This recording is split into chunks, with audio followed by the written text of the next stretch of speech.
Hello everybody, welcome to another episode of Roleplay Chat. I'm Matt, a game master who just can't stop talking about role-playing games. In today's episode, I'm joined by Tom and Bodhi from Homie and the Dude to talk about sky-based games. In today's conversation, we cover a lot of ground. We talk about things like running combat in the sky with sky vessels and creatures in the sky. We talk about creating cool characters that take advantage of the fact that you're running a game in a sky-based environment. We also talk about how you can build interesting vessels and vehicles for your sky-based games. And of course, Tom and Bodhi talk to us a little bit about their new Kickstarter, or their upcoming Kickstarter, called Sky Zephyrs, which is a really neat 5th edition Dungeons & Dragons resource. It can also be used in other contexts, but for the most part, it's built around 5th edition Dungeons & Dragons, and you can really elevate your game into the sky. Before we get into the chat, though, I did have a little bit of housekeeping, like always, to announce to everybody today. The first announcement is that I had the pleasure of joining Maria, or Happy Capster, on their show Nightcap. Nightcap is a really fun, candid, cafe-style conversation YouTube show. It's going to be released next Tuesday, so upcoming Tuesday, which is June 27th.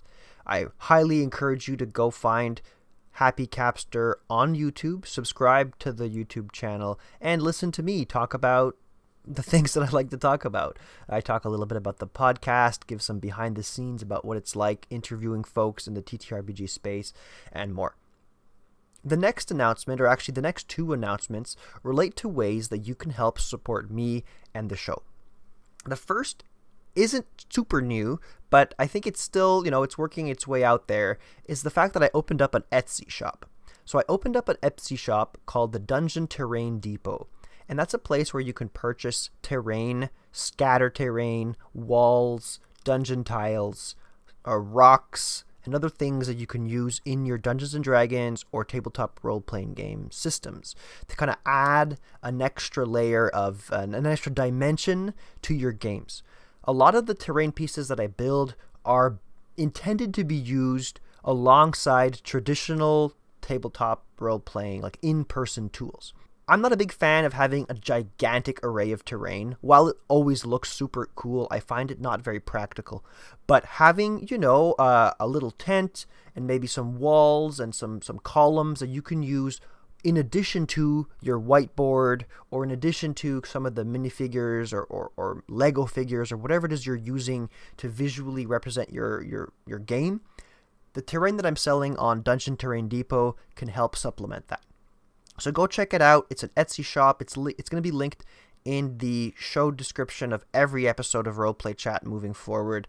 And yeah, so if you want to spice up your game, bring life to your game, you can purchase some of these small scatter terrain pieces that just add a little extra dimension to your combat or to your environments.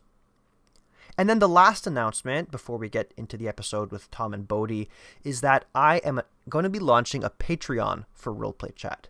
The one thing that's very clear to me is that the listeners of Roleplay Chat want more Roleplay Chat. And while I can't currently commit to releasing an episode every week, I can certainly commit to releasing longer episodes every 2 weeks.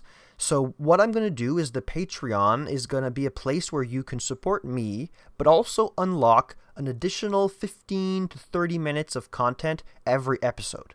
I've recorded some really interesting conversations with guests about how they prepare their games, the tools that they like to use to run better games.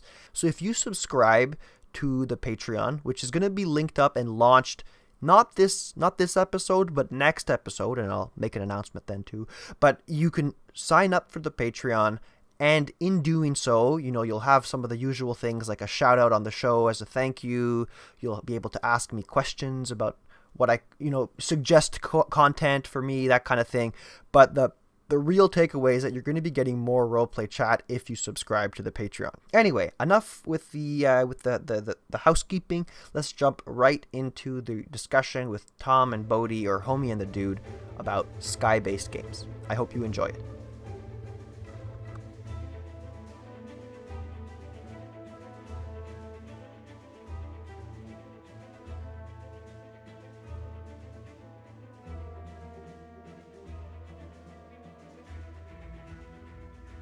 Hello, everybody, and welcome to another episode of Roleplay Chat. I'm Matt, a game master who can't stop talking about role-playing games, and today I am super jazzed to talk to you about our guests and to talk to you about combat, adventures, world building in a land of air, if you will. But so before we get to that, let's introduce our wonderful guests. They are a father and son dynamic duo who are known for amazing interviews of all kinds of personalities, ranging from pro athletes, artists, musicians, and tabletop RPG creatives, and more. In addition to their amazing interview show, they themselves are amazing tabletop RPG content creators with a host of game supplements, rules, NPC packs, and their very own family handmade dice. They are the hosts of an amazing actual play series called The Sky Realm, and soon, if not currently right now, a Kickstarter with all kinds of sky resources for your Dungeons and Dragons and tabletop role-playing games will be out for you to back. Please welcome me in joining Tom and Bodhi, or you might know them as Homie and the Dude. Welcome to Roleplay Chat. What an intro! That was the best. The crowd goes wild. That was the best intro. That was one of the best ever. Dude. That was kick ass. By the way, it is good to see you again. Yeah, It's fantastic to see the two of you again. It really is. yeah. It's a pleasure, dude. And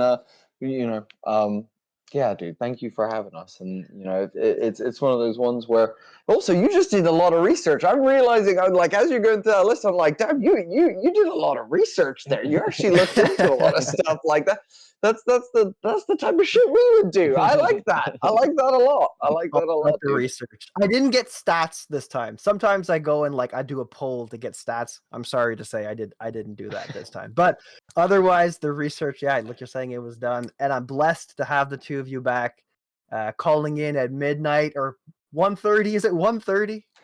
It's 12:30 here in the UK. 12:30. Okay. It's right, dude. We're well. I'm young and able to withstand it. Tom's a bit older. Dude, I'm nearly at wake up time, let alone go to bed time. Yeah. Well, yeah, I'm glad to have you here, especially considering that things are really ramping up for your Kickstarter. Why don't you give everybody listening a really quick, heads up about the Kickstarter? Say hello, and then we'll move on to something that's new to the two of you, our lightning round. Oh, Amazing. Okay, so I'm ready for the lightning round.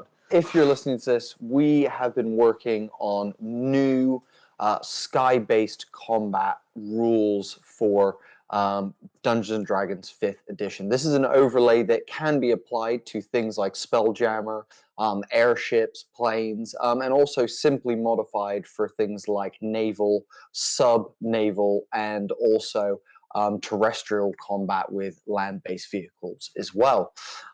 These rules will include everything from three-dimensional movement to brand new player feats with expanded aircrew rules.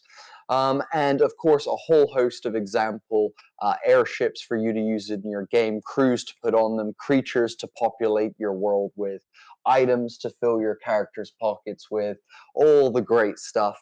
But something that we're super proud of is actually an application that we've built to go along with this. You will be able to now fully customize and build, modify your very own airship for you and your, and I'll say this in quotations, privateering crew as you as you hit the skies. So with our new ship builder application that will turn into a vehicle builder as we expand it throughout the coming years, you will be able to choose parts and stations to build your very own airship, and you'll get a little bill at the end to tell you how much it cost. So that's nice. But that is our Sky Zephyrs Kickstarter. If you haven't yet, go follow the page, go check the pre-launch page, and if it's live now, go donate, go back it. There's lots of awesome stuff. There will be some amazing stretch goals in there. So, and it's made by an incredible artist. It's written by myself and Tom and our running partner, Tony. And it's been hours of love. We say it's Tom and I say it's our love song to the TTRPG community. We hope people love it, and we hope you just play it on repeat. That's all we hope from this project. Yeah, and I mean, from the content that I've seen, you can definitely see the love and care that was put into it. So I'm extremely excited to talk to the two of you about aerial tabletop RPG play today. It's something that's I've personally have always been interested in. I've tried my hand at it, but it is, it's complicated. And without a Mm. shipbuilder like the one that you're talking about, it can become very overwhelming very quickly. So I'm really excited to get into that and to talk about this aerial, how an aerial dimension can change a tabletop role playing game. Oh, But yeah. before we do that, let's get right down to the brass tacks, to business. Let's Lightning ask you round. guys Drum roll. some questions from the lightning round. And here the rules are quite simple. You have to pick a side, and you can't explain why you've picked that side. I'm going to Okay. go through a number of questions, and they're designed to help the listeners of Roleplay Chat get to know you as a tabletop RPG player and or game master a little bit better. I'm not saying Cool. that, your answers here tell everything about the complexities of you as a player or game master, but they definitely, shed some light and help put into perspective your advice today. But if anyone listening is gonna clip a section of this and slander us on the internet, this is the moment. Exactly. That's exactly So, the intention. are we picking a side? Are we picking a side as a team, or are we doing it Oh, individually? good question. I mean, let's go individually. Why not? Cool. Yeah, Beautiful. Yeah. That Cool. way you don't have to like debate it. You can just go with your gut, Just go Cool. right with I your love gut. it. Sounds great. All right, first question. Do you prefer a sandbox game or a linear game? And we'll start with Bodhi. To play in sandbox, to GM linear. Okay. How about you, Tom? I'm gonna just say, I'm not GMing, so I would say sandbox. Okay. I want that. Yeah, you don't need any like justification or anything. No, I mean if you can do it in 15 seconds, you can give a justification. I just feel like it just gives us more creativity to go where and for stupid shit to happen as well. Linear enough. as a GM because it's less prep, and also because if we're running a actual play, it keeps us on track for things. But other than that, I love playing in sandbox, and running sandbox is really fun as well. Moving on. Cool. All right. What about theater of the mind or maps, minis, and physical accessories? Ooh. Oh, you bastard! What a question! You absolute bastard. I have to go. Maps, minis, and accessories. But I do all my stuff digital, so I don't do minis and accessories. I do all like digital VTT stuff, battle maps, tokens, that kind of stuff. So That counts that's too. me. Yeah. Just for players who can't visualize it. I know, like, as a dyslexic, I have friends who just can't see it, and so having something on the table helps them. Yeah. For me, reflexively, I'm saying theater of the mind, but I've been in certain combat. Theater of the mind has just been an absolute shit show. I have no idea what's going on, but there's something romantic about theater of the mind that I'm clinging on to right now that have done well. So here's the thing: theater of the mind, but the GM has to be exceptional at painting a geographic picture. So it has to be kind of a theater of the mind with some matte emphasis. There's some shade right there to Bodhi right now. Is that what you're saying? Are you like saying? No, I'm not going to mention games, but there have been a couple of different games where we have been like, both of us. We've just been like, what the fuck? Like, yeah. just kind of like trying to figure out where you are, where the other people are, where like what's going on has been very, very difficult. It can be a challenge for sure. All right, next one: martial or magic? Oh, Martial for me as well. Yeah. I figured the two of you would pick that. Okay, but I think for different reasons. So for me, the less I need to worry about like spells and all that shit, the easier it is for my 56-year-old. How am I? 57-year-old brain. That's the point. That is the point right there. Same reason for me, and also I get to punch people and describe punching people. And I love that. I do love that. What about fantasy or sci-fi?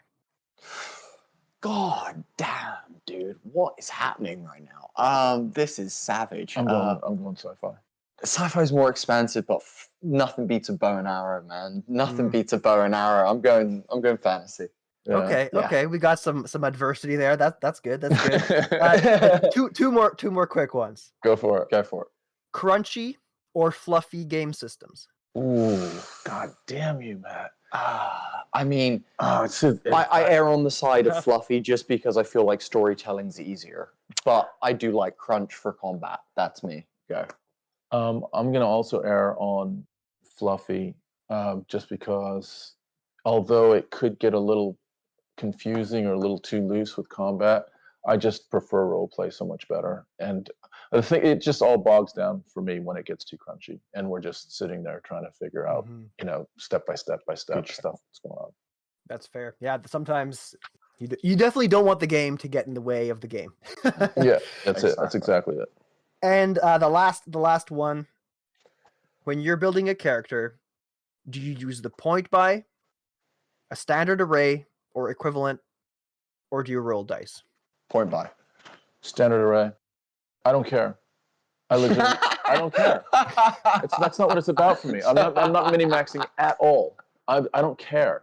I just want to play the character. See, I point by. The only reason I point by is because I usually like to give myself a super dump stat. Like I like to give myself like a low like 8 or like something where I'm like, this character has a serious like flaw to them. So then but then that also allows me to stack something else and make something else really interesting about my character. And I usually like to have them conflicting each other as well. Yeah.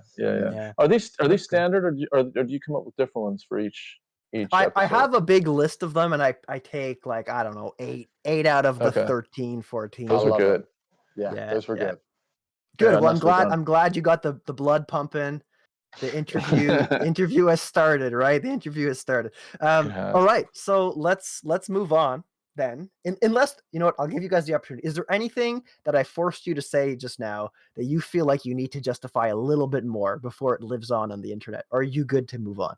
Dude, I'm good. I'm good with it. I'm good with everything. And like, some of it's not popular, but I don't care. Like, that's just how I prefer to play. Yeah. They can come find you on Twitter at Homie and the Dude. Yeah, and they can complain all they want. Exactly, and we'll deal with those. But good. All right. So now that the two of you have said your answers, there's no going back. You have to live with that forever. And we're gonna move on. No, fuck, I'm going back. I'm going back. No going back. Yeah, no going back. Oh, you are going back? Oh, yeah, go ahead. Go ahead. Yeah, I was just thinking through this sandbox or linear, and I'm gonna have a little bit of a modification to my sandbox. I actually prefer linear games that have sandbox like elements to it. So nice. Like, there's linear storyline, but in between each milepost of the story can be very kind of open and sandboxy and exploring and creative. Yeah. Absolutely. Final answer. All right, cool. It's locked in.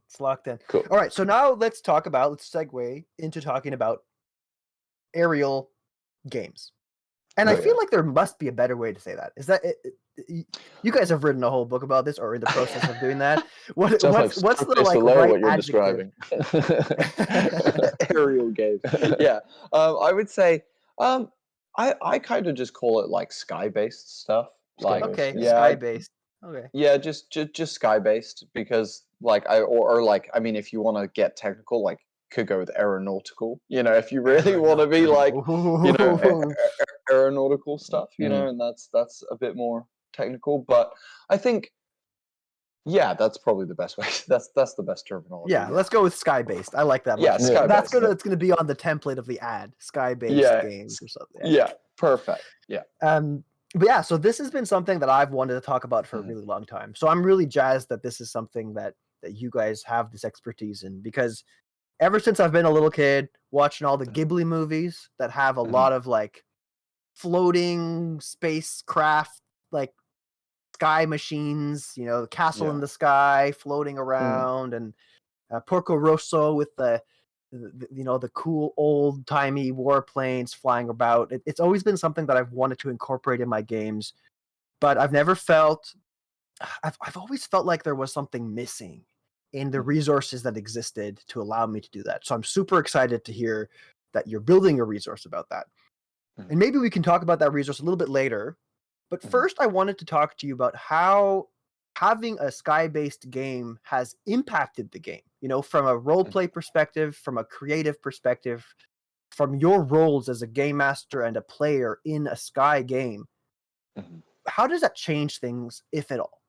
And I guess I'll start with an overarching question about world building, if that's cool, and then we'll dissect individual pieces. So I guess the first thing is, how has playing in the Sky Realms game, in a game that's obviously air-based, how has that impacted your world building for you, Bodhi, as a game master, and for you, Tom, as a player contributing to that kind of narrative from the player seat?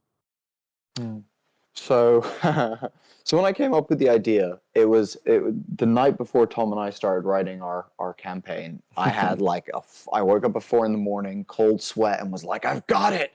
I freaking got it! We're gonna do floating islands. And I think the big thing world building wise that happened to me is trying to when I guess there doesn't feel like there's a guide of how to build a world out there, like as a GM or as a DM. Like there's resources of people being like, try this, do that, kind of thing. But you've got to kind of work out your own way. And for me, that kind of typically goes with like large, and then I like work my way down to like the small. And so I started with, the concept, cool, floating land in the sky. Okay. Now, let's work backwards and go, how the fuck did this land end up in the sky? Why is it in the sky? How did it get here? What's the reasoning and motive behind all of this? And so that was my first question that I asked myself was, how did it get here? And so I was like, well, maybe there was a planet that, and bits of it got pulled away from it. Why would bits? And then it's like, cool. So why did bits get pulled away from the planet? And I'm like, okay, maybe, who's powerful enough to do that? Well, gods. Okay. So now I can start thinking about my pantheon and going, well, there's Deus, the All-Father, and you're like, would he? And I personally, I don't like large god pantheons. That's just a me thing. I don't like Roman, gods. I don't like Greek gods. Like, don't get me wrong, I love the lore and I love reading about it, but it's not for me in terms of creation. I'm not about like a god of luck, a god of freaking money, a god of, shadows, a god of, all that. I just don't have time for it. It's too many freaking religions and gods. So I was like, cool, one All-Father who created it all, and then if people are tearing pieces of land apart, then he needs someone to face. And I was like, I don't want someone for him. So I gave him a daughter and then a step, like a demigod son. And they were the ones that ended up causing the war and, ending up with these chunks in the sky. So the answer is it affected every single part and still does when I'm building stuff. I have to consider, what's the climate here? What how is it, feeling for these people? What's their culture because of where they've grown up? The dwarves of Thembador, who are, on this giant ice mountain in the sky that's, super high altitude and, very dangerous winds and stuff, have a very different life to the dwarves that live on Brynlaw, for example, which is, another island to the south, which is, a sunken kind of like cavernous island that's very warm. It's insulated. They've got nice like plant growth and stuff because of, alliances that they've made and things like that. So, oh man, it affects almost everything. It affects trade. It affects what exists in each place. And to explain, like, my world is actually two places. I have the land realm and the sky realm. There is another place, the land realm, that does exist. But I've only been showing people like the sky realm section. So yeah, from a world building standpoint, it affects almost everything that I do in terms of thinking about how it slots into whatever island they're a part of, or the space of sky that they're occupying, things like that, basically. Go for it. Yeah, so I'm going to go the other way. I think for me, I was just thinking about it just now, like, what would be the difference if we were, for instance, navigating the land realm? And I don't think there'd be a whole lot of difference as a player. For me, it's interacting with NPCs, interacting with other PCs, and whether that's, on a ship or on one of the islands, that's kind of what's foremost in my mind. And some of the islands have different geography, and that's, feels like it's fairly similar to if you were on different geography in a land-based campaign, that type of thing. So again, my whole emphasis is really to try as best I can to just get into character role playing. And so there are elements of, you get into a sky battle and you have to deal with those variables. But just hearing another human be like, but you just get into a sky battle. but like otherwise, it does feel very similar to any sort of normal campaign. Yeah, I think what's lucky is, the land sections that I do have are very, I've based them very heavily in reality and locales that I know, and stuff that I can draw on. So when you get into one of the cities, or you get into a town or a small island, feels like you're part of like that small town and that city for a period of time, and the outside sky world actually disappears, I find, as a GM. When we're in a place, I'm like, we're here and we're dealing with this. Do you know what I mean? I think sometimes it does, but also I think your descriptives are like, that's one of your strengths as a DM, as in that world. And whether you're talking about manticores flying above us, or us shooting off, like being a little bit like vagrant, and like being vandals and shooting things off of one island onto like patrolling what would are kind of like police in our world. We call them the Imperials, and little things, little touches, I think, that bring it to life, bring the fact that you're on an island to life. I think you do a really good job with that. I appreciate it. Yeah, and I really like how you guys are talking about everything is different, right? Everything about your world building revolves around this, but somehow the played experience feels the same. And I think that that's really a testament to the world you've built, Bodhi, because it could feel very different. It could feel harder to navigate as a player, but in this case, it sounds like it isn't. And I can really appreciate that, because that was something that I was worried about when I kind of took a sidestep, and instead of going full sky mode, I'm like, let's just do naval vessels in my homebrew world. Let's worry about that. And even that worried me, that, the islands that my players were going to be exploring, I was worried that I would create them in a way that felt too disjointed from one another, and that I would use them as these pockets of space that allowed me the opportunity to create something very unique and very different.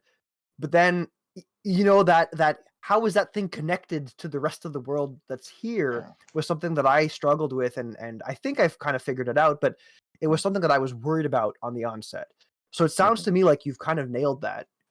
Would there be any kind of recommendations or advice you might have to people listening for dealing with that kind of issue of, you have these spaces, there's a lot of airspace between islands.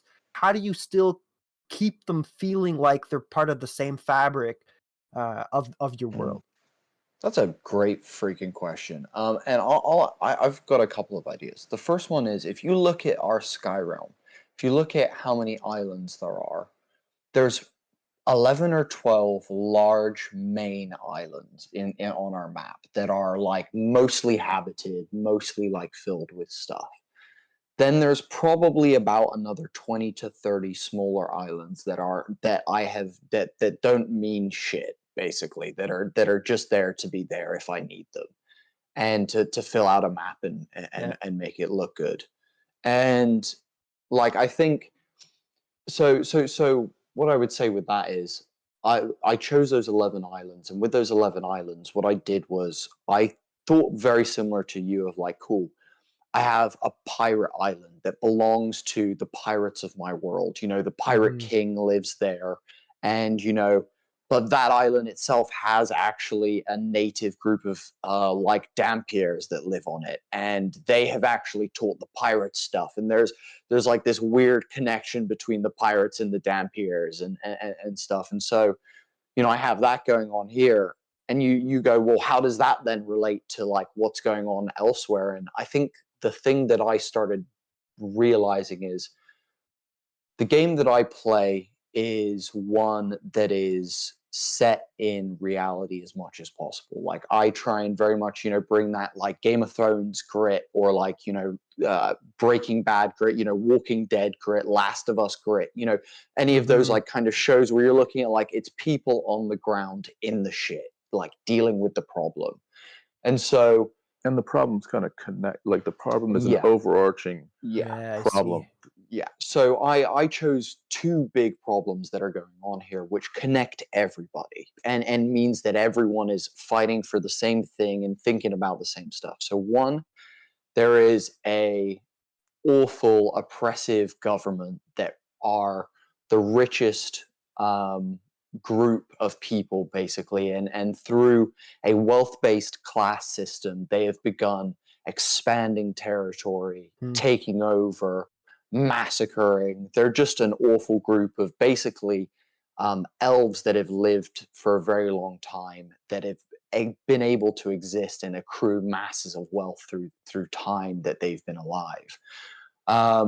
And they are a big problem because they run the trade routes in the sky. They patrol they don't deal with rebels. They've had two big rebellions in one of the main cities that they've dealt with by starving people out. And they're just pure savages. Like they will do anything at the cost of their power. And then the other thing that's going on is because of the altitude, again, you go, wow, okay, so islands are this far up. What's it like up here? And I was like, the cloud layer that separates my two bits of world essentially would mean that a lot of the moisture and stuff would be below the islands. So there's not a lot of water up here. There's a few islands that are under regular places of rainfall of like typical weather patterns, but otherwise weather is bad and people's resources are dwindling. There's not food, there's not cattle, there's not vegetables growing, vegetation's dying all over the place. And because of that, even the Imperials, even the daimyo are starting to struggle for solutions. They're starting to turn to the arcane to come up with solutions of how they can solve this water problem up here.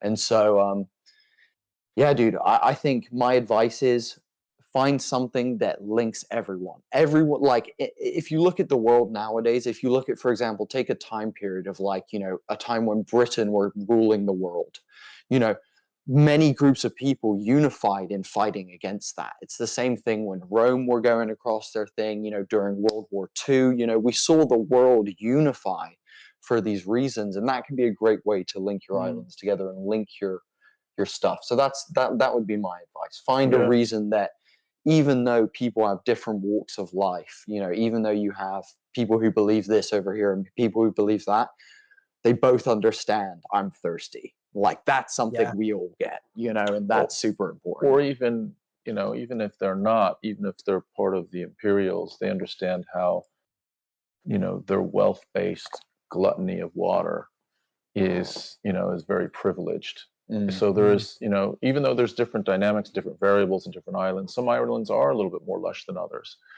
But they understand that they're, a rare entity in the sky. So it's just having that connectivity, that super, I don't know, like overarching plot connectivity. And yours is political and resources. Yeah, political and resources is what it's all about.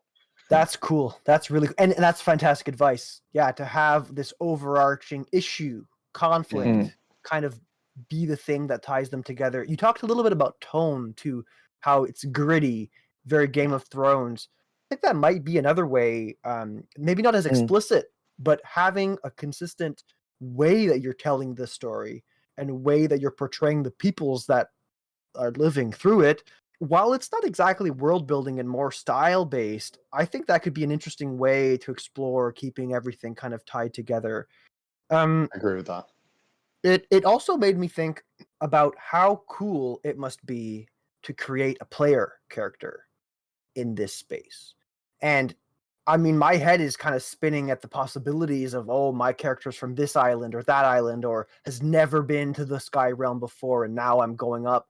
I'd be curious to know, Tom, when you were creating your player character and you were told by Bodhi, hey, we're going to be in a game set in a sky-based world, what was going through your head and what was different in your process compared to maybe creating a player character for something that wasn't sky-based or isn't sky-based? I want to jump in and quickly say Tom has created some of my favorite characters in the Sky Realm, and all of his characters are now NPCs in my world that the player, anyone who plays in my world, can now meet and interact with.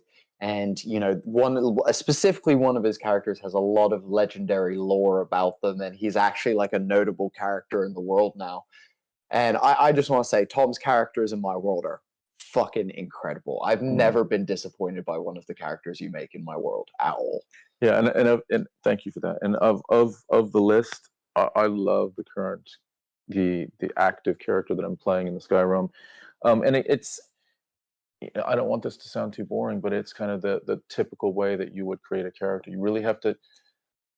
So to me, it's like I want to stretch. I want to play something new, but I don't want to stretch so much that I can't connect to it. So I have to have some sort of real connectivity to it. So with this particular character, I'm drawing back on my adolescence and my trying to find my confidence and trying to be adventurous and to be able to be brave and honorable, but I just haven't done it before. And I kind of remember, elements of that when I was younger. And so that was the basis of this character. And it's a turtle character, and he doesn't have a lot of physical attributes as far as like speed or like agility or anything like that. He wears to wear glasses because he's also like, what is it, short-sighted, and so that was what really resonated for me. And then from there I colored him up and said, okay, well, he comes from a family of almost like Red Cross workers up in the sky. His family, and he's royalty, by the way, but he's kind of like the second in line of royalty. So he's not the direct path to assuming the throne or anything like that. So yeah, I started coloring it up with his family travel across the sky, and they're very noble in their their help of others. But he's just trying to find his way, and he has his insecurities, lots and lots of insecurities. But at times he has sources of power, of energy, of like some faith shit out the bag that he draws on. His lost uncle is like this person that believed in him when he was younger, and one of his paths is to try to not just try to find his uncle, but try to find the spirit of his uncle inside of himself. And it, like, a lot of that is just stuff that would really resonate for me in developing any character in any kind of setting. But that's the first thing I do, is try to really connect with the character, and then I'll paint around.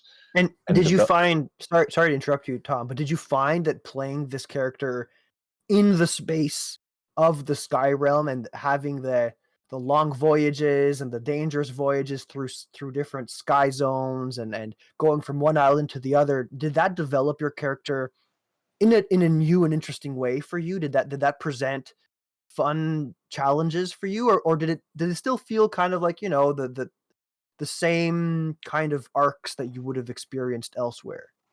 I think a little bit of both. So the arc is that I have left my home. So instead of it being my home village in a land-based setting, I've left my home island, and at some point I hope to return to it. But your home island is basically a huge airship. It's an airship that flies around, yeah, and helps people. So Tom's lineage and family comes from a floating thing that never stops moving. So they don't have a home in the sky as an actual like a piece of land that your family comes from. It's a bit of a nomadic existence. So I mean, I guess you could tie that to a similar comparable on the land. It fits really nicely in the sky. And so yeah, I think that's one. I think, what else? I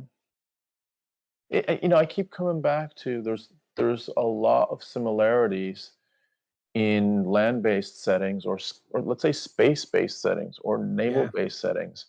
The periphery is different, but the interactions with the PCs and the NPCs, it has to be authentic. And that's the thing that I continually am loving to explore as much as the other stuff. And I'm fascinated and really, really like joyous to be part of Bodhi's description of the world. And some of it's fucking awesome. I love it.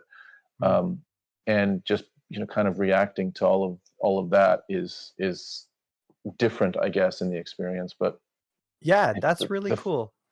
Yeah, the foundations, to me, the foundations are what, like, I think the important thing for you as a player is to find why you love the game and to try to replicate that in whatever setting a DM chooses to put you in.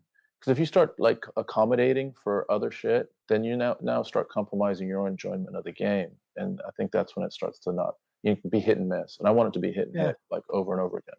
I find that super interesting, Tom. And it's really opposite to what I would be doing, to be honest. I think that's really, and I think speaks to the beauty of this game that there are so many approaches to character creation and world building, that's why it is such a passionate group of folks, because there's so many cool ways to do these things. But for me, I haven't created a character for a Sky game before, but I think the first thing I would do is be like, okay, cool. How is this character different from all the other characters I've played? Well, maybe they've lived their life on a ship, or maybe they've grown up flying through hyperspace, going from planet to planet and never called anywhere home. And I would make that so critically core to who that character is that it would impact a lot of the questions that I ask about their motivations would fall back to this upbringing that is so specific to a Sky-based setting. And you're right, you got to find your fun where you find it.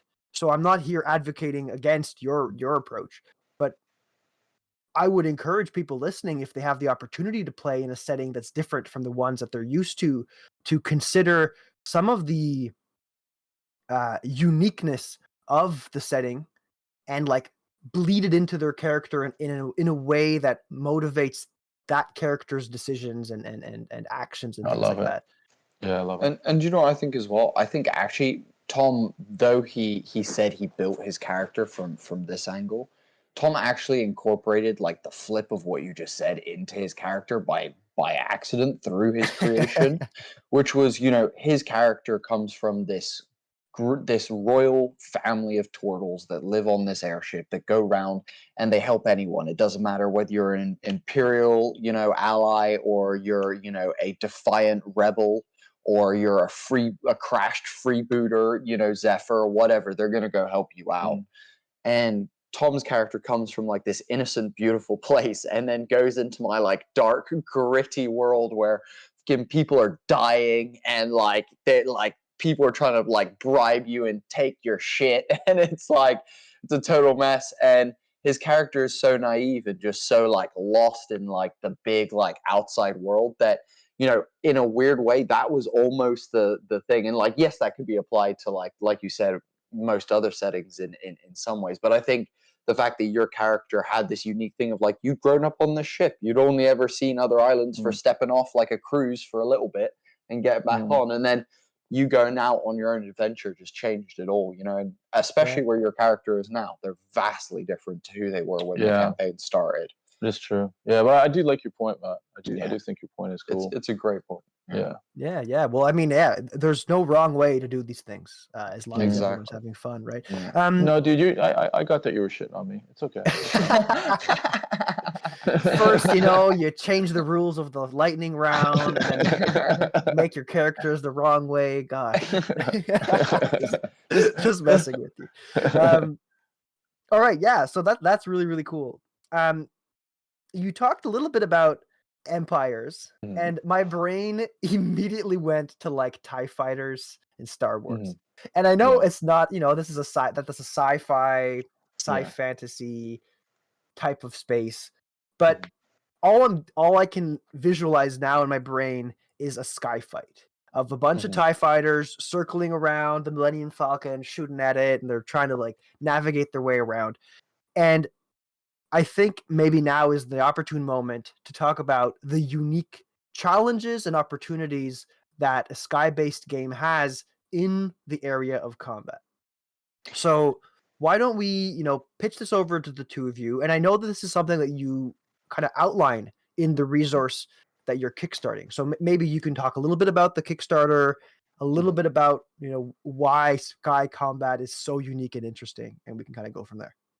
So first of all, it's unique and interesting because no one has done it. If you look at what Wizards of the Coast have, they don't have anything. You can say Spelljammer is something, but let's be honest, we all know it's not. And I love D&D, but WotC, took a big old dookie on all of us with that book. And I think what I realized early on in this, and I said to Tom, it might have been like the third or fourth day of writing. I said to Tom, I go, how do we fight people in the sky? I was like, how do you do that? And so the unique stuff that it presents is this, and then I'll talk about how we tackled that. Chime in where you feel is important, but the uniqueness is it allows you to choose different levels of technology. So you can go from low level fantasy, where we're talking like the most basic stuff that you could have on like an airship, for example, or a flying machine. We're talking, Leonardo da Vinci's, like glider with like hot air pockets. You could go that basic, or we can go, all the way up to high sci-fi of like, these are spaceships shooting lasers and beams and all that kind of stuff. And all of that fits into this realm of open space dogfights, basically, is what it comes down to. And it's the same thing with naval stuff as well, though it's more battleships than it is dogfighting, but it's very similar in terms of theme and feel. So it opens the opportunity to choose different technological periods. It opens the door for you to style your game if you want to go diesel punk, steampunk, if cyberpunk, it opens you up to, like, again, all that kind of realm of creativity. In combat, though, if we're talking specifically in combat, it opens up something where your team are trying to cohesively work together. And don't get me wrong, I'm not sure if you feel this, Matt. At times in D&D, it feels like players are off thinking about their own thing. And in combat, it's very rare you get moments that feel like the team are fully together, in sync, doing things for the same motive. Like, I think one of my main moments I've ever seen that happen is in Dimension 20's Fantasy High Season 1. They're fighting dwarves at this like broken down like concrete place, construction place, and all the players like ready actions to link together to pull this giant stone golem down, and they all roll perfectly, and it feels like this team unified moment that feels rare in D&D. When you have an airship, having all your players on that airship and everyone focusing on the fact that if this ship goes down, we all go down with it. This campaign ends with this ship here and now. It means that everyone suddenly cares about something that isn't just themselves. It means that everyone is trying to work together to one unified goal, either get the hell out of there or fight back and make your stand. And I think that's something that's just really different to D&D. Though it can be done in player combat, it can be with good GMing. You can set up an encounter to be like that, but it's way easier when they're all on board something that becomes part of the team. So I would say we really tried to tackle that in our system. Multiple aspects of what makes when you see old war films and you see two what are they called, like red arrows or whatever the planes are called, like Red Barons, chasing each other, and they're doing loops and they're around each other's tail, and same with TIE fighters and all that kind of stuff. That is exactly what we want this to feel like. Chess, sky chess that involves high powered weapons and danger and swashbuckling and all that kind of shit, basically. Yeah, and if I know you want to say something. No, it is all of that, yet we also wanted to make sure, because we did, we have a fair amount of feedback that there's a balance, right? You want to make sure that you have fun, simple, dynamic, creative movement, right? But not at the expense of traditional D&D combat as well. So you want to have that balance of, it's not all about the ship, but it's not all about just like every player doing their own thing. So how can you do a little bit of both? How can you be aware of the ship? How can you sometimes use the ship to gain an advantage over an attacking foe, and other times how can you exhibit your own powers in a combat that don't have to do necessarily with the ship. So we wanted to have that balance, and I feel like we've gotten it. And I think what we saw out there was that things were either too crunchy or too loose, and we wanted to strike that that middle ground of providing something that. And by the way, there's enough flexibility in ours that you can turn the dials and make it crunchier if you prefer, or make it looser if you prefer as well. I was about to say that, like the system that we've created, the way we've tackled this. So I'll talk about a couple of different things that of how we tackle this in our system, and then how, I'll give some advice to people, without our system, how you might be able to go about this. But otherwise, I recommend our system. Trust me. The way we go about this, though, is one, we've created 3-dimensional movement that can be done on a 2-dimensional map, which is something that is revolutionary for VTTs, because all virtual tabletops at this point are currently 2-dimensional, minus things like Tailspire and the up and coming like 1D&D thing that they're creating in Unreal 5. So that's a huge one.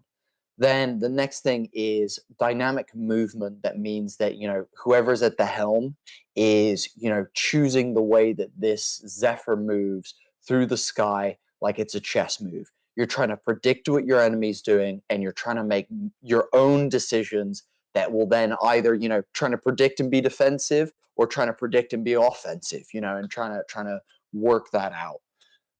The next thing that we brought into this is we brought in an aircrew system that is vastly different to anything else you'll find out there.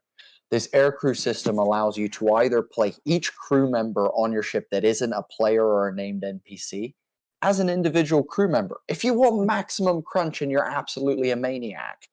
However, if you also want it to be the simplistic way that we recommend, you will basically have your aircrew in the background doing their stuff, and each player will get a list of general commands and then specialist commands based on the player feats that I'll talk about in a minute, that they can then give the aircrew to then have a resource on the ship of crew members that can then be used to do other actions. So not only do you now have player actions, not only do you now have things that you can do on the ship, stations and parts of the ship that you can interact with, but you now have an air crew that you can also utilize and do special things with throughout the combat.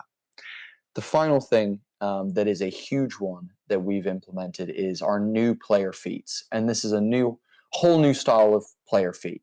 It's your standard feat in that you get a new ability for your player, but it brings with it specialist commands. And these specialized commands can basically turn your ship into a whole nother beast. So, for example, with our Necromancer feat, you will basically be able to use your aircrew's lives as a resource for healing your players if you wish to.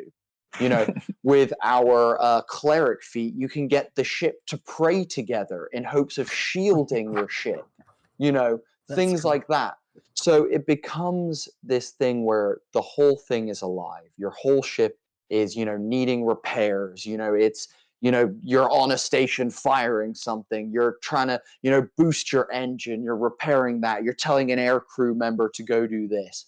And we wanted that, chaos of what real combat feels like mixed in with the simplicity of just being able to do standard D&D combat with just options for you, just more options that make it feel more alive and more interesting.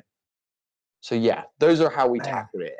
Any of that, if you want to get me to dive deeper into that, feel free, Matt. Well, I mean, you guys talked about some really cool stuff, and I'm really glad that you did, because I think you're absolutely leaning on the strength of sky combat, right? You talked about 3 dimensions, going up, going down, left and right. You're not just playing on one plane, but Yeah. your ability, the system's function in taking the 3 dimensions and then breaking them down into 2-dimensional planes that are superimposed over one another is really interesting and simple. Like, it's a simple solution that makes it a beautiful one. I also liked how you talked about the boat and the vessel that's flying, the craft that's flying, because you're 100% right. It presents this beautiful scenario where you need to work with your crew. Yeah. You guys can have just had the biggest fight in a roleplay scene 2 hours ago because you disagree with, the political decision, or you left a treasure and you should have fought harder to get it, or whatever. But now you're on the boat. And you got to put that aside, and you have to work together, because if this thing falls, doesn't matter what decision was made. You're all going down. You know what I mean? Yeah. And I love that. And it brings me back to this conversation that I had with a buddy of mine a long time ago with Vince. So listeners might recognize Vince. He's been on the show a handful of times, and we were, it was late at night. We had more than a couple beers in our system. We were sitting down by the campfire, and he said something to me where he said, there's no tabletop RPG party quite like a tabletop RPG party that crews a boat. And I think he said cruise a ship. He was thinking more sci-fi, I think, where he's like, you've got the engineer, you got the captain, you've got the map expert, you've got the fighting expert, the tactics guy, and they're all working together to make this thing move in one direction. And that creates such a fantastic party dynamic that you can't replicate really in any other scenario.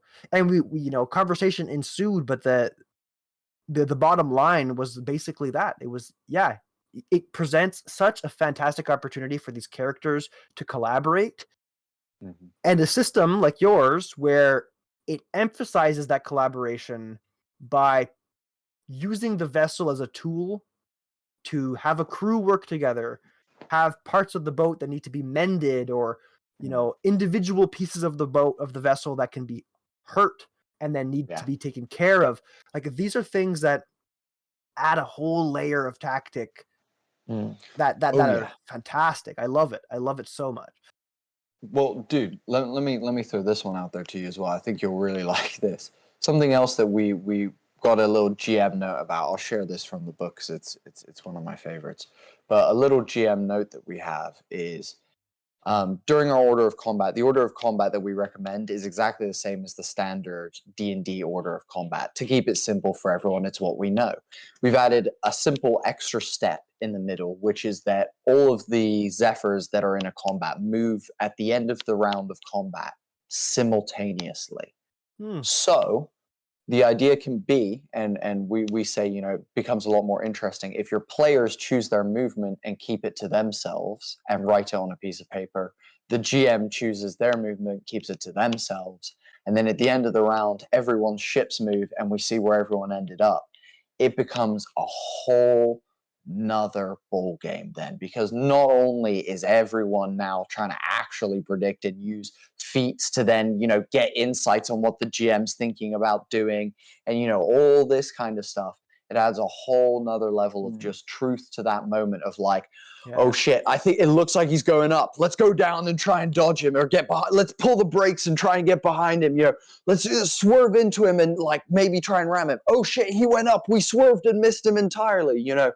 It becomes crazy then, and it becomes very real, and everyone's then starting to think and strategize, and that's the biggest thing we wanted. One of my biggest things that I love about D&D is when players are like, I have a crazy idea, like I have something wild in here, and it's a strategy, it's a plan, it might just work, let's see if the GM allows it. That's my favorite shit. And if our system pushes you to begin thinking in that way of like, oh god, we need to make big plays here, or we need to be thinking about that, that's exactly what we're kind of aiming for. And I think also, just to build on that, as a player, this is really nuanced, but as a player, I understand that a DM or GM will want to build drama, will want to build a climactic, really tense-filled moment, right? It's their job, and it's what we all want to hopefully capture. I think it's even cooler if it's a matter of chance whether that happens or not. So now the GM is it's almost part for a minute of the risk of the whole thing. Like it's out of their control as well. Mm-hmm. So those dynamic moments where someone wants to go to a different altitude, and maybe both ships wanted to go to a different altitude, and they start turning toward each other through their own separate moves, their own separate decisions, just builds some additional chaos into it that we just loved. In some of the playtesting, it was really cool how, and there's also elements where if you're really clever, you can de-risk a situation, or you can get a huge advantage on another ship by just outsmarting them. And now, you're either behind them, and they can't really easily turn their weapons around towards you, or you're underneath them and you can ram up. There's all sorts of different ways that you can play this, where it makes it very tactical, but it's like more authentic than just relying on the DM's their control of creating the story, because at some point the story can be even more dynamic than anything the DM would have ever created. That's the thing that I think is really cool. Yeah. Absolutely. And Tom, you bring up a fantastic point about how risk is elevated to this extreme, right? When you're in the air, thousands of kilometers up, on this vessel that is propelled by a hot air balloon. If that balloon goes down, like, you're in a lot of trouble. So it creates this real element of risk that goes beyond just like your character being kidnapped or being killed by like a demonic creature in the underworld. Like it's so different, and it's so beautiful. And I think personally that it can only really be replicated in the air. Like there's nothing quite like it. We talked a little bit about the vessels going up, down, turning around, going, into a different area. But I think part of that strategy must include taking advantage of the benefits that your vessel has over the other vessel. So I wanted to take a few minutes to talk a little bit about, the opportunities that sky vehicles present, and kind of maybe walk me through a little bit of your process for creating interesting sky vehicles and what that means. That's an awesome question. Sky vehicles are, in my opinion, dude, I like, when I designed my world, I was like, I love steampunk. When I was 15 years old, 14 years old, and I was in wood shop, my teacher was like, what do you want to build? And kids were like, chair, sir. I want to build a fucking lamp, sir. And I was like, I want to build steampunk gauntlets, because that's what's fucking up. That's what we're talking about. Yeah. So I've always been in that mindset of, I love steampunk. I love, this kind of airship, Zeppelin, Zephyr, kind of world. So in terms of creating interesting ships and stuff like that, first of all, in the book, you will get 4 or 5 large example ships that will show you, by large, I mean like lots of information about them. They will have a crew that is, that you can use as a GM to populate with. It will have, full artwork. It's going to have backstory and information about the ship, all that kind of stuff, as well as then also probably about 18 other just example ships with less info about them, but examples that you can plug into your game. So the cool thing about this is the way we create our stat blocks is through our ship builder. So what we actually do is we just create parts that we think are cool, and then we build the ships with parts that we feel are cohesive, and can design a super stealthy ship that has a mirrored hull so that it reflects light and looks like it's invisible. It has a balloon that's painted with clouds on it and blue, it's a disguised blue, all this different. So we can design the ships based on what kind of thematics we wanted, based on the parts and stations that the ship is comprised of. Also, for players in the game, in the book you will have probably a list of over 100 parts for all the different size ships. So everything ranging from tiny to huge. We have Zephyrs that are tiny size all the way to huge. And if you've got enough money and your GM allows it, then you can build any type of ship you want. You can take and change parts of your ship when you have downtime. A big part of something I love about like Cowboy Bebop and stuff is how they're constantly trying to fucking repair their ship and like make the ship better, and it's just a shit show because they're constantly in combat with it. And I love that idea of like, in downtime, players are like, oh shit, we're gonna go do this crazy mission. We need this new thing for our vehicle. Let's get a ramming hull. Yeah, we're gonna smash and grab this pirate ship. We're gonna get the booty off them, because they're fucking with our lands. Mm. So we're gonna go smash and grab. We need the dragon head ram tipped hull to go and cause some chaos up in there. And so we wanted that to be a really easy system for people to do. Now, with the shipbuilder that we're creating, it should be even simpler. It should be 5-10 minutes of choosing your parts, clicking what you want, and a stat block will be spat out for you, basically. And then if you change a part, you just change a part, and it just modifies the stat block however the stat block needs to modify it. So it's super, super slick. Super, super easy to do, and we hope that is what really elevates it, because then there's nothing cooler than, there's something cool about a GM being like, here, look through the 20 options you have and choose, an airship that you like. But it's way cooler when you can be like, you know what? Because we're a team of all paladins, because we're crazy and for some reason we did that, we actually want a ship that has this ability, it's got extra fortifications, like full metal jacket hull, it's, whatever, and I think the airship can smite people. That's what exactly. And I think, and further than that, what becomes even more fun is putting the items and stuff you want on that ship as well. So, there is an abandoned ship command that you can give to your aircrew, and if they don't have stuff to abandon ship with, then your crew are jumping to their deaths, guys. So making sure that your ship is stocked with glider suits, cerulean gravity suits, parachutes possibly, having that stuff and thinking about that before you go on these voyages, having enough mechanics kits, that means that you can repair your shit if people start attacking you. It's really important to consider that stuff. And so we wanted to make that a big part of it. This is a fully customizable, make it your own. And not only just before I finish this point, not only did we want to make that the same with the shipbuilder, but that is the whole concept of this book. Is this book, you can take one rule or paragraph if you want to use it in your game, and we are happy that you've found something that we created that you like and want to incorporate in your game.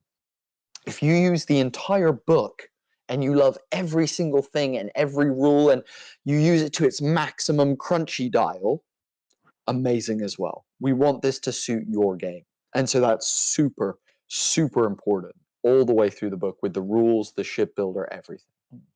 Yeah, that sounds fantastic. And you brought up a really interesting point, Bodhi, about customization. I think if I can go down a bit of a rabbit hole here, I think the beauty of these sky vessels, or any vessel really, a boat, whether you're playing in a maritime game or a starship if you're playing in like the sci-fi game, is it presents this very unique space that is both used in combat and used in travel and downtime.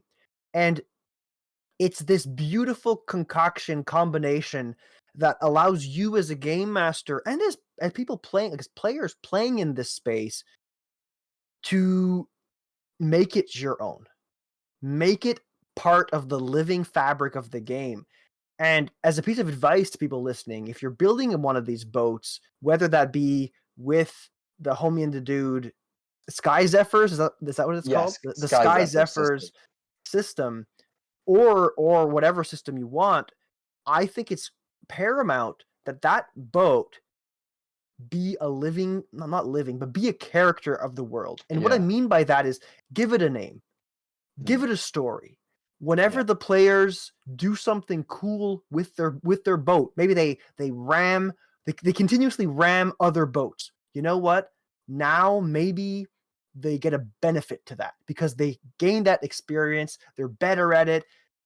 Perk up the boat. Give them a character sheet where the boat has the feat about ramming and it gets a bonus for ramming or whatever, because that's going to make them love that boat a whole lot more, and it's going to create a whole lot more drama if and when that thing were to be destroyed. So it creates this inanimate object that feels just as important as an NPC or a character, because it is. It's like it's their home and it's been through this adventures with them. One thing that I've done a lot in my game, in my pirate game, is I've made challenges explicit challenges that they had to overcome, that they required their boat to do. So Yeah. I kind of like jerry-rigged the challenge to be especially easy if they use their boat that they, recently customized to have a very shallow hull, because now Yeah. they can get through a very narrow strait. And by doing that, it feels like this sense of accomplishment kind of carries over to the boat. Oh man, the boat, it was because of the wave breaker that we could do this. Yeah. Now, it just keeps adding this layer of love and affection and passion for this thing. I know we were talking about combat a little bit, but anyway, it doesn't need to be No. in combat. It can be in a completely different No, space, I right? I fully agree with you, dude. I Yeah. fully agree with you. Like, I think a good example for anyone who's listening who owns a car that they love Yeah, profusely, exactly. that's what it is. If anyone else gets in your car and is like, "Oh," and you're like, "Yeah, but it's got that car smell that I love, and it's Yeah. my trousers are in the back because I like you." If that's you, then you know what we're talking about. Like, if you Mhm. love like your car or your vehicle like that, that's what we're talking about. It becomes part of the family. Like you said, it becomes part of the team, and that's awesome, Yeah. especially The if you things it does well and the things it Yeah. doesn't do so well. The things, maybe Exactly. the rear view mirror, you can never quite get it. Like it does, if you Exactly. push it too hard, it falls out. Well, you get used to that, and it becomes part of the character of your vehicle. Absolutely. Yeah, I wrote literally a GM note the other day in the book that talks about, your players are going to learn, they're going to be forced, is how I wrote it. They're going to be forced to learn the strengths and weaknesses of their Zephyr very quickly. Not only that, but you as a GM will also know the strengths and weaknesses of their Zephyr very quickly. And thus Mhm. you can tailor the difficulty of encounters based on that. Because something else I love, Matt, is like, I'm not sure, you talked about tailoring an encounter so that this new Zephyr that they have is the one to work. I also like going the opposite way as well. What is the one encounter that their ship is just not built for? And how are they going to drag that ship through that problem and overcome something that they Absolutely. really struggle with? And I love that as well, dude. So I think that's a really, really good point. Yeah, For any GMs listening, that's a solid point, Matt. yeah, you do them in sequence, right? You give them a few Yeah. softballs so that that they're like, wow, this thing's the best. I love it. And then you get to the real big challenge, and they're like, oh, we can't abandon this thing. It got us through those other things. Yeah, exactly. Dude, it's all about luring them into a full Uh-huh. sense of security and then just bringing the hammer down. That's all a GM does, really. Absolutely, absolutely. Oh, I love that. I love that. Oh, man, I feel like I could talk to you guys about this all night long, but we've been talking for a little over an hour, and I think I've maybe two more questions for you, and then we can maybe wrap Go it up. for it. We'll Hey, try to it's be all quick good, dude. about it. Yeah. Go for it. But the next one is about kind of like role playing opportunities. Mhm. Here on Roleplay Chat, I love to talk about roleplay, and I wanted to Mhm. see, and I'm conscious, Tom, of what you said earlier about how fundamentally the world you're playing in doesn't really have that much of an impact because we're telling stories about people and relationships, and those kind of stand true the test of time and location. Mm. But I'd be curious to know what kind of unique opportunities playing in a Sky game presents players and game masters when it comes to like social environments, role playing, social challenges, that kind of thing. And keeping in mind, of course, that baseline of human problems and people problems are the most fun regardless. What kind of things could you say might impact that or influence that with regards to the fact that you're playing, on a skyship, or you're playing miles and miles above the ground and you could fall at any moment? How does that impact role play, and does it add a layer of like drama or complexity that maybe people aren't aware of that they should be aware of before they start playing in a game like this? Yeah, it does, and it's like you have more food for exploration. So if you have some regular NPCs that have certain characteristics, certain personalities, maybe you have an NPC that's particularly has a really good, strong connection to you, and it's almost like at some point it becomes very similar to like a familiar. You have a special relationship, or you have some sort of like less ideal relationships with some NPCs. So there's aspects of that, but also like just having the ship's personality to deal with as well. So I look at these as just additional entities to be able to interact with and to be able to role play with. And then also just the different aspects of skills needed to run the ship and all of that. It adds color, additional color that you might not be able to easily replicate in other environments and other settings. So I think that's one thing that's really cool about it. I would say as well, like, first of all, like, think about downtime on like a naval ship. People are like hanging off the ropes, and probably people are probably swimming here and there as well, jumping off board. It's a little bit different when you're on a sky ship, but someone might hang a hammock over the side. You know what I mean? Like, people, it becomes like this, the downtime activities become very different. And furthermore, I think generally in the sky, something that's really cool is filling your sky with natural life as well, and stuff for your players to interact with that aren't just NPCs. Like, I love, throwing wild creatures at you guys. Like, we have a very, very densely packed kind of creature base in the sky of just, there's big predators, there's stuff that's really cute and really nice, and there's everything in between those two things as well. And you can interact with that stuff while you're in the sky. But something else I wanted to mention that I think we in our system incorporated, that is a big social thing that will be really awesome, is with the air crew, there's a whole morale system that we've kind of put in place. Cool. So, if there's stuff going wrong on your ship, your air crew then can, as a GM, you can start playing up, your air crew aren't happy with the way you guys are treating them. You guys need to maybe pay them more, or do something. You need to be looking for ways to make a morale check to gain a level of morale back, and things like that. And so, having those interactions, as well as also the leveling system we have, the optional leveling system we have for aircrew, which requires, you to have specific aircrew for a period of time. They have to survive combat encounters, and they have to be on your ship for a certain amount of time before they can level up. And at that point, you also have to negotiate new pay with them. So there's that whole new dynamic of players actually, going and hiring the crew, then dealing with their crew, continuing to make the crew happy and work with their air crew, so not only is the ship an entity, but the crew is something that they socially now have to kind of deal with. But outside of that, just talking generally about Sky stuff away from, combat or Sky Zephyrs or our system and stuff. Generally, dude, I would say in terms of role play, the big thing that it does is, a lot of the role play in my world then comes down to, we don't have enough ceruleanite power gems to make the water run this month.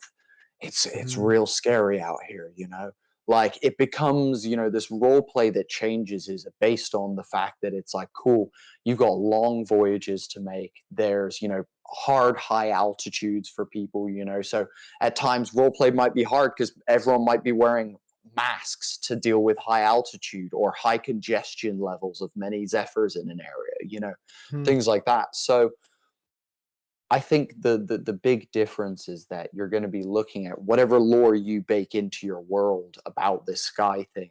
That will affect almost every conversation, every thought your players are having. You know, I know our cast are thinking about, you know, we're now connected to this group of rebels called the Water Runners, and they're, you know, out here in the sky. They have their own airship, and they're delivering water to people in the sky illegally.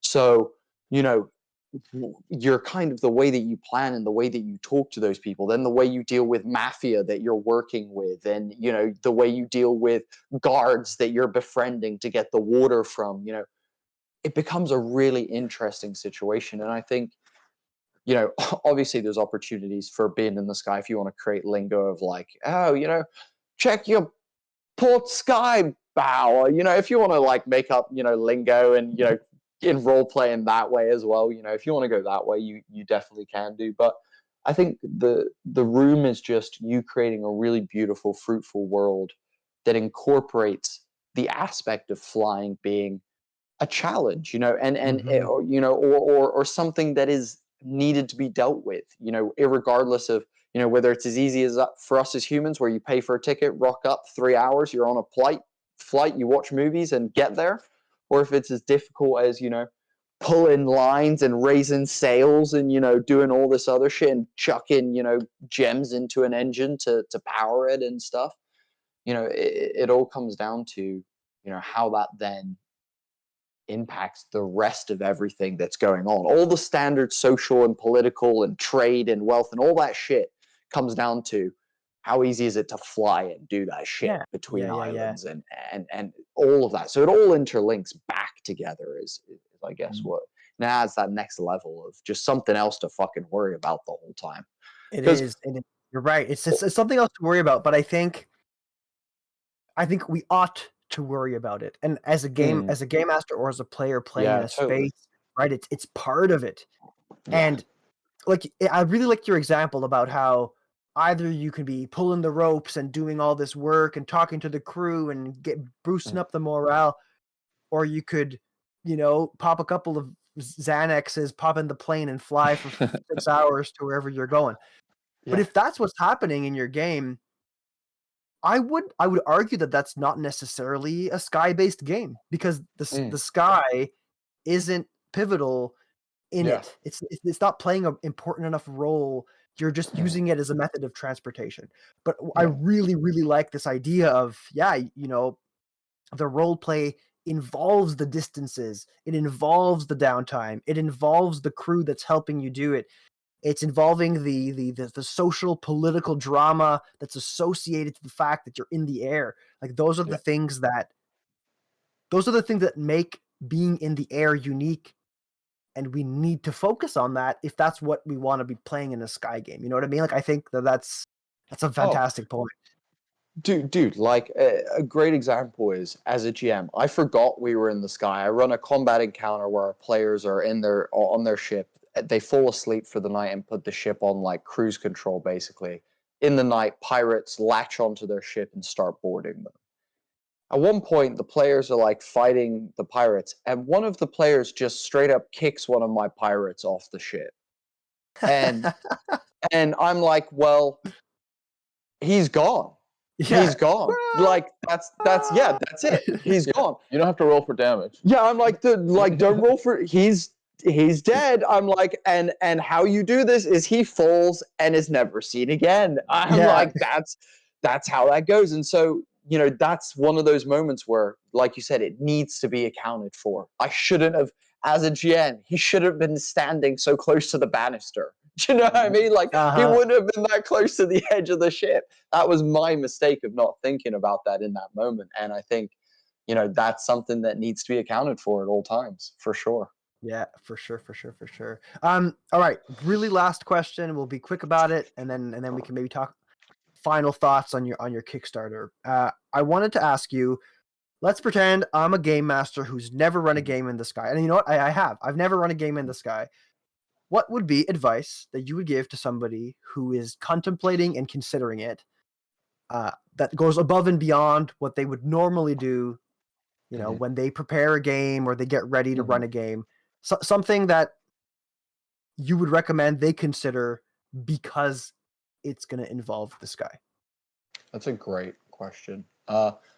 My like gut instinct, the moment you said that, the first thing that I was like, oh, you need to do this, is you need to have your way that anything is flying. You need to know the lore behind how that works. So if that is in our world, you use these very special gems that can be mined, or some creatures grow them, and if you hunt those creatures and harvest them, you can take the gems from them. But the gems power engines. Someone invented an engine that then works with the gems, and the engines work like any other engine. It creates hot air to power a blimp, to blow air at sails, or to create enough traction for fans to work. So that is, in our system, it goes gems to power output to flight. And that's how we worked out how that works for us. Other people I know have got wood that's so light that it just, it when combined with this, it floats, or like if you have a wizard on your ship, he'll magic your shit to the new place. And whatever your lore is, make sure that it's consistent. And even if other, it can differ as well. Like you can have, certain people might be using air genasies to use a sail-based ship, that does this, that has the blimps underneath or whatever. You can change the dynamics of it, but make sure that the core system is consistent with the technology of the timing of what you've got. If you've got swords and shit and stuff, then you might want to consider whether you're going to have fully fledged engines. But if you're going to have things like pistols and watches, then an engine seems a little bit more reasonable at that point. Do you know what I mean? So consider what your world's timeline is in, where it is technologically. That's a big one that I would strongly recommend to GMs. You have to know why and Be how. consistent. Yeah, be consistent with that lore. And then my other one would be, why the freak are we in the sky? And if you don't have an answer to that question, you are in the most trouble. That's where the most trouble seeps in. If you don't know why you're in the sky, then that's a problem. So find out why and find out how, you're good to go, in my opinion. Yeah. Anything else that you'd add to those? No, I think that's those are the main ones for sure. And then don't shy away from it. No, don't shy away from traditional stuff that you like in D&D as well, because that all can be supported very nicely in the sky. So if you have those considerations, and then just build a fucking story and some characters and some places, and have some fun. That's basically it. 100%. Yeah, just take the skies, take to new heights. Like it seems daunting because it's like, oh, there's so much open space. It's way more. Think about trying to write a whole continent. Are you crazy? Like, it's way easier to get up in the sky and write individual islands where you can pocket things into one place and things like that. It's way easier to do that. And trust me as well, it becomes fun, especially if you lean into the sky stuff, living on an airship or living out in the skies, not being, people who are either island hoppers or people who are, based solely in one city or something like that. But embrace the fucking sky, get your party out in there, start the campaign with them having their ship already and, starting it in the sky, or, being part of a fleet of pirates and, they've been sent out on them and they've already got their ship that they've, come to get.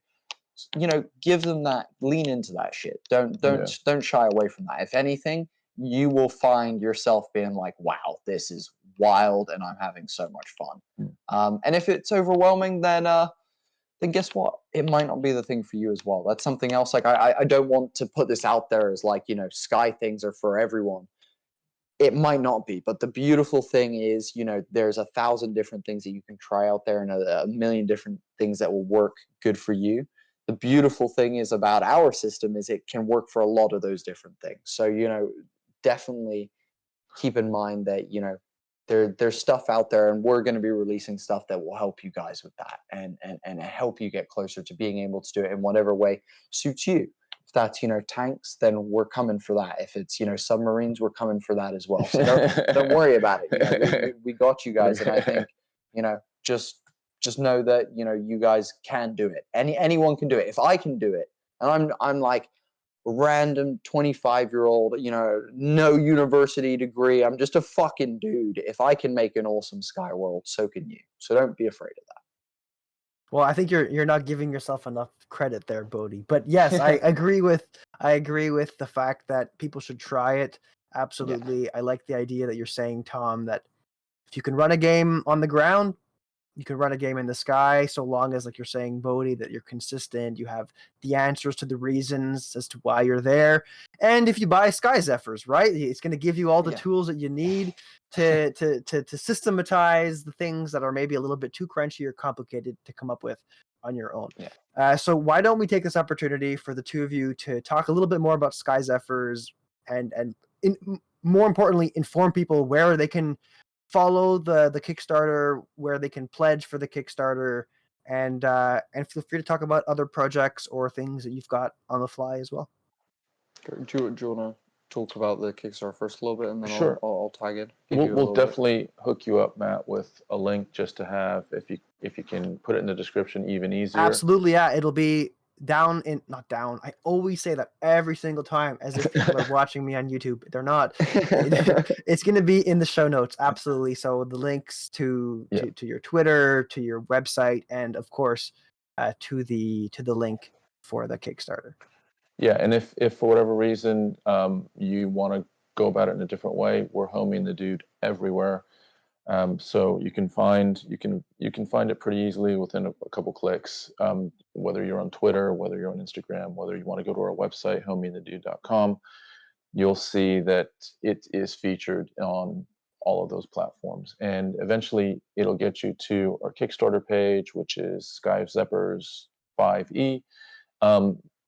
If we're not live by the time this drops, then there'll be a pre-launch page where you can sign up. You just have to put if you're not familiar with Kickstarter, just put your email in. You might have to sign up for a Kickstarter account.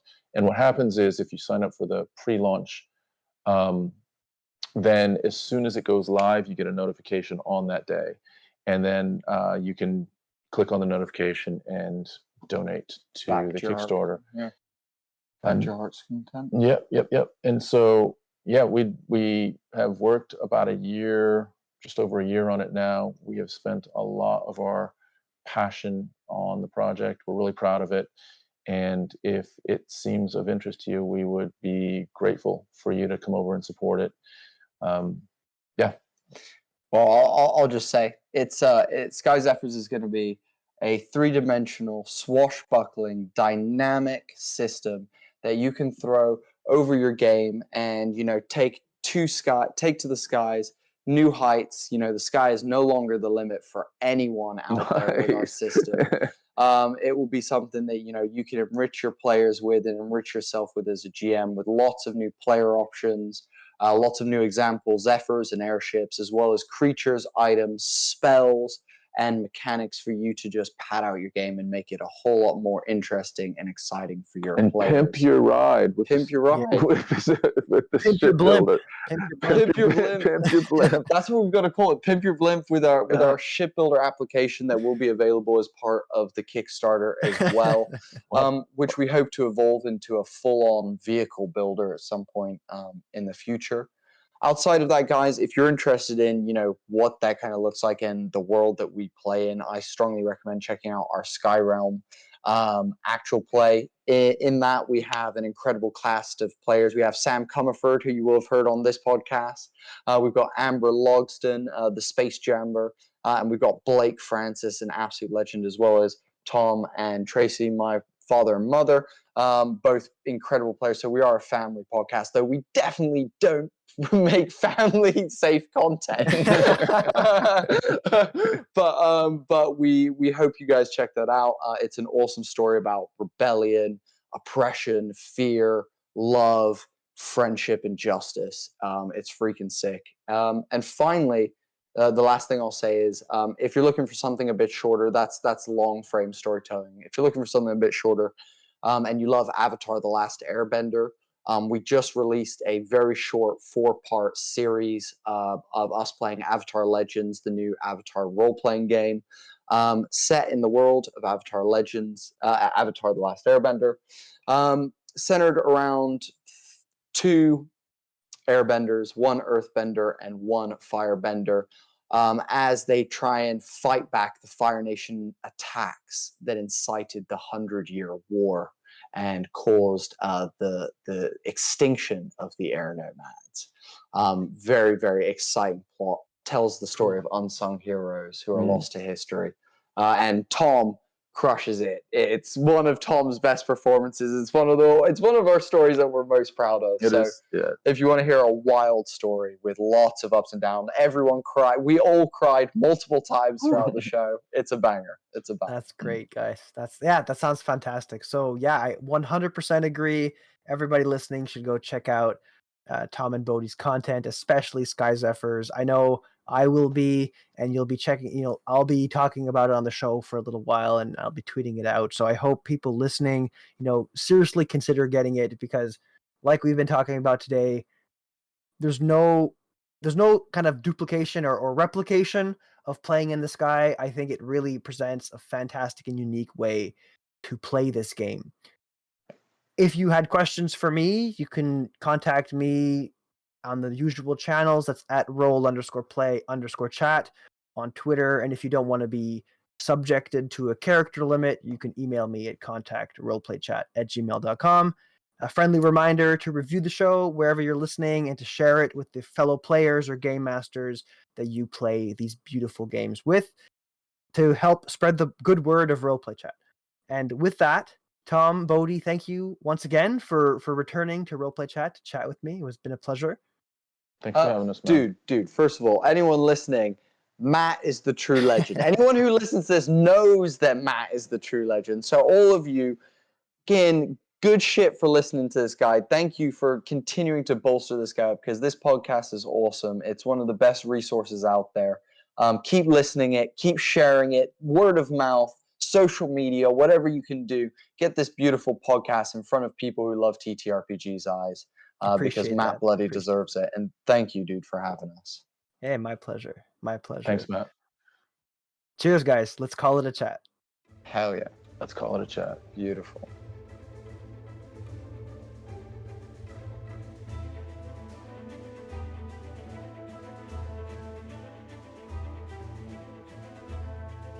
And as always, I'd like to thank Alex and Chase over at Pocket Bard for allowing me to use this music for intro and outro in today's episode of Roleplay Chat.